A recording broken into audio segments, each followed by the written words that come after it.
আসসালাম। এই মিষ্টির নাম কি? কি নাম আপনার? বাড়ি কোথায়? রংপুরে। হাইড্রোসটা কোথায় রাখছেন? হাইড্রোস ব্যবহার না করলে এত সাদা মিষ্টি তো হয় না। আর এই যে এইটা রেখে দিচ্ছেন কেন?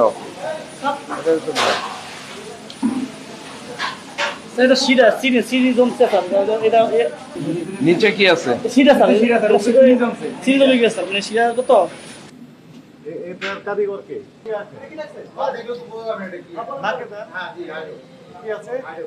কোথায় ব্যবহার করেন? এটা আমি জানি না, কারণ এটা আপনি জানেন না। কি কি তৈরি করেন আপনি এখানে? মিষ্টি বানান, সাদা করার জন্য এই হাইড্রোসটা ব্যবহার করেন। এটা একটা কালার পাইলাম, এটা হাইড্রোস রাখেন। আর কি আছে দেখেন?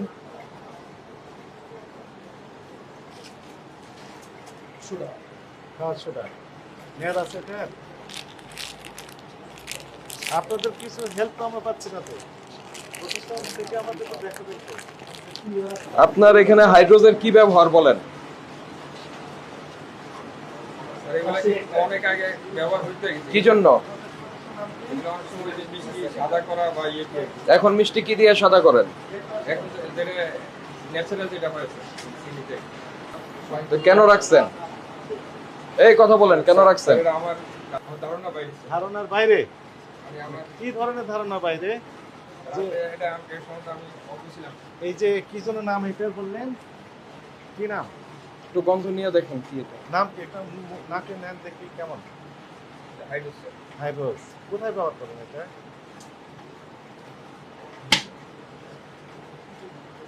কোথায় ব্যবহার করেন? স্যার এটা কথা বলেন। মিষ্টি সাদা করে নে। হ্যাঁ স্যার আমাদের নিচে দেখো স্যার এটা।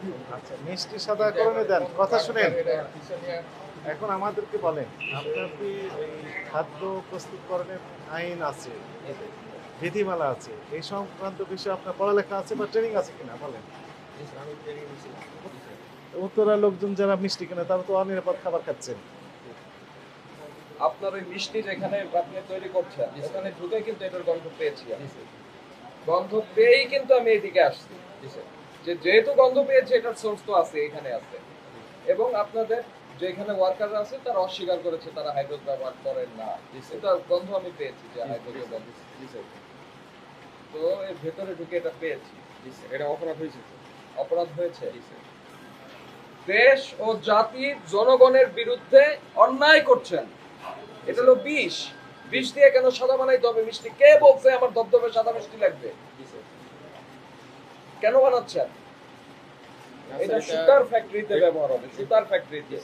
এবং পরিষ্কার বলা আছে যে এইটা যখন ব্যবহার করবে সে খাবার গ্রহণ করবে না।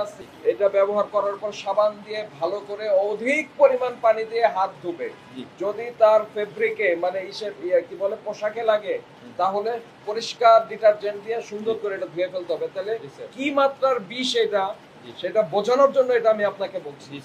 সেটা আপনি খাবারে মিশাই দিচ্ছেন। খাদ্য পণ্যে নিষিদ্ধ দ্রব্যের মিশ্রণ, ভোক্তা অধিকার সংরক্ষণ আইনে 3 বছর কারাদণ্ড, 2 লক্ষ টাকা অর্থদণ্ড। তারপরে অস্বাস্থ্যকর পরিবেশে খাদ্যদ্রব্য উৎপাদন। আপনার ময়লার বক্স খোলা, তার পাশে আপনি মিষ্টি তৈরি করে রেখে দিয়েছেন। তারপরে আপনি যে জায়গাটায় মিষ্টি তৈরি করার জন্য ব্যবহার করছেন ওই জায়গাটা স্যাঁতস্যাঁতে পানি জমে আছে। কখনোই আপনার ফুড ফ্যাক্টরিতে এভাবে পানি জমে থাকতে পারবে না। উৎপাদিত খাদ্যদ্রব্য যেভাবে ঢেকে রাখার কথা ছিল বা উপরে একটা শেড থাকার কথা ছিল বা আপনার মশা মাছি থেকে বাঁচানোর জন্য যে নেটিং এর কথা ছিল তা করা নাই। তো এই দুই ধারায় শুধুমাত্র 2টা ধারাই আমলে নেই, আপনাকে 3 লক্ষ টাকা ফাইন করা যায় এই মুহূর্তে। আপনাকে 2 লক্ষ টাকা ফাইন করছি।